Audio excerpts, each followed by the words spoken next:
6월 30일 금요일 우리에게 응답하소서란 제목으로 10편, 20편 1에서 9절의 말씀입니다.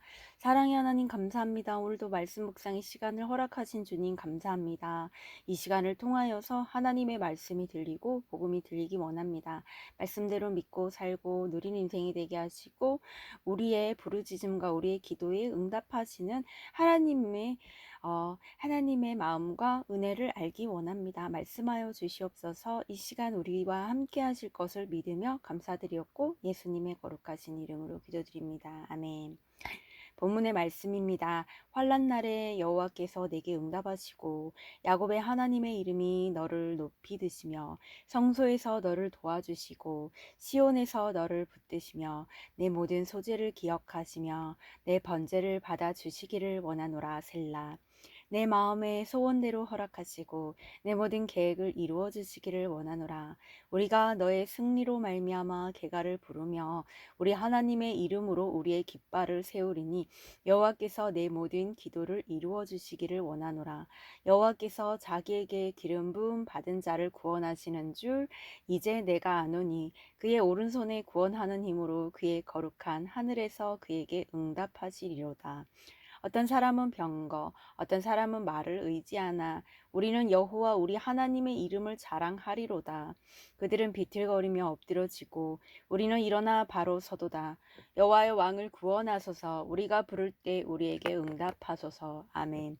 도움말입니다. 시온은 요새라는 뜻으로 예루살렘 성이 세워진 해발 약 790m의 산으로 영적으로는 천국을 상징합니다. 셀라는 잠시 멈춰서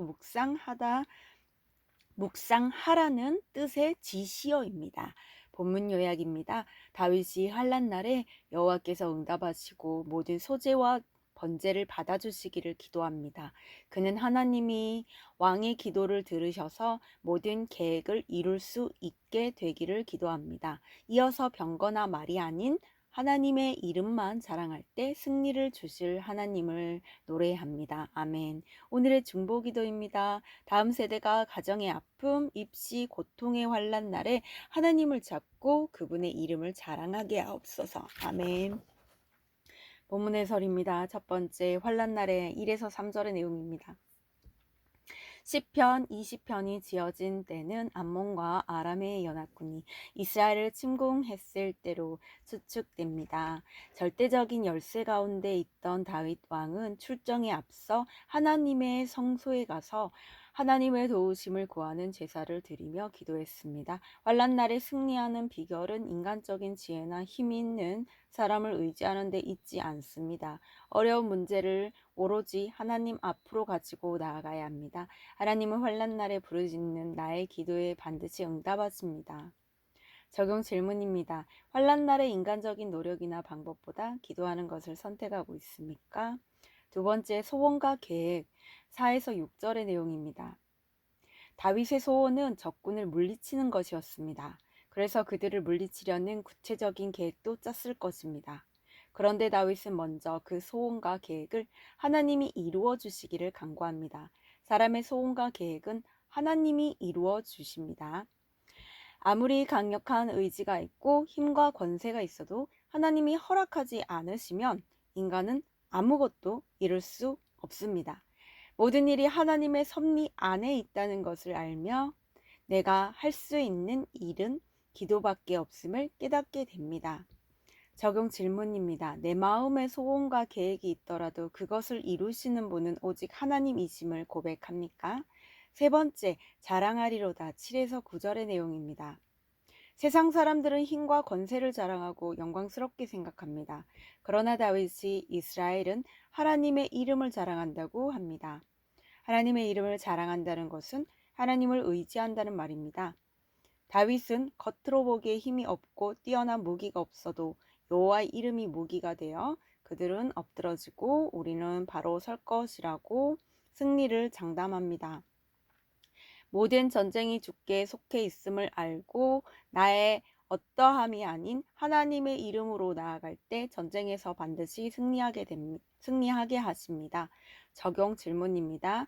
내가 가진 것이 없어도 하나님의 이름을 의지했을 때 이루게 하신 간증이 있습니까?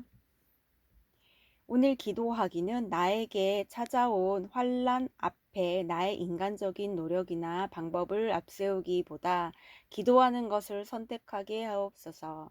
내 마음의 소원과 계획을 이루시는 분은 오직 하나님이심을 깨닫고 하나님의 이름을 자랑함으로 반드시 승리하게 하시는 은혜를 경험하는 하루를 보내게 하옵소서. 아멘. 묵상 간증입니다. 소통의 부재란 제목으로 최은병님의 말씀 적용글입니다. 저는 어릴 적 어머니께 넌 말할 때 왜 그렇게 끙끙거리기만 하니? 라는 말을 반복해서 들었습니다. 그리고 제 대답을 기다리기 힘드셨던 어머니는 늘 큰 소리로 야단을 치셨기에 저는 뒤도 안 돌아보고 도망을 치곤 했습니다. 심하게 더듬는 편은 아니지만 학교에서 책을 읽거나 다른 아이들과 대화할 때도 내 단점이 드러나는 게 두려워 항상 긴장을 했습니다. 그러다 저는 회피형 인간으로 성장해 사회생활에서 일과 담배, 술과 음란을 교제의 매개체와 도피처로 삼으며 오직 잘 먹고 잘 살고자 승진과 출세를 목표로 살았습니다. 어머니와의 소통 부재가 결혼 후에는 아내와의 소통 부재로 이어져 일상 대화조차 하지 못하게 되었습니다. 저는 아내와 의견 충돌이 있을 때마다 아내의 마음을 헤아리지 못하고 화해의 말을 하면 될 문제도 대화로 풀지 못했습니다. 그러면서도 아내의 소통이 안 되는 건 내 잘못이 아니라 아내가 애교가 없고 성질이 못 돼서 그래 라고 아내 탓만 하며 힘들어했습니다. 이런 생활에 지친 아내도 결국 병이 나서 산골짜기로 요양을 떠나 저희는 몇 년간 주말 부부로 지냈고 그 사이 자녀들까지 뿔뿔이 흩어져 살았습니다. 그러다 하나님은 물질 우상을 섬기며 제사를 패하지 못하고 있던 제게 큰아이 가정이 무너지는 환란을 목도하게 하셨습니다. 그러자 그동안 마음이 다쳐 고마워, 미안해, 사랑해 라는 말조차 아내와 아이들에게 하지 않은 저의 완악함이 깨달아졌습니다. 이후 하나님의 은혜로 저는 늦은 나이에 세례를 받고 하나님 나라 백성이 되었습니다. 말씀이 들리고 내 죄가 보이니 비틀거렸던 삶이 해석되어 다쳤던 마음이 열리기 시작했습니다. 이제는 저를 필요로 하는 곳이라면 어디든 찾아가 사명을 감당하며 힘든 이웃에게 먼저 손 내밀고 말을 건네는 충성된 종이 되기를 소망합니다. 이분에 적용하기는 감사합니다, 미안합니다, 사랑합니다라는 표현을 습관적으로 사용하겠습니다. 일주일에 한 번 이상 큰아들 집에 가서 밑반찬을 주고 손주를 돌보겠습니다. 입니다.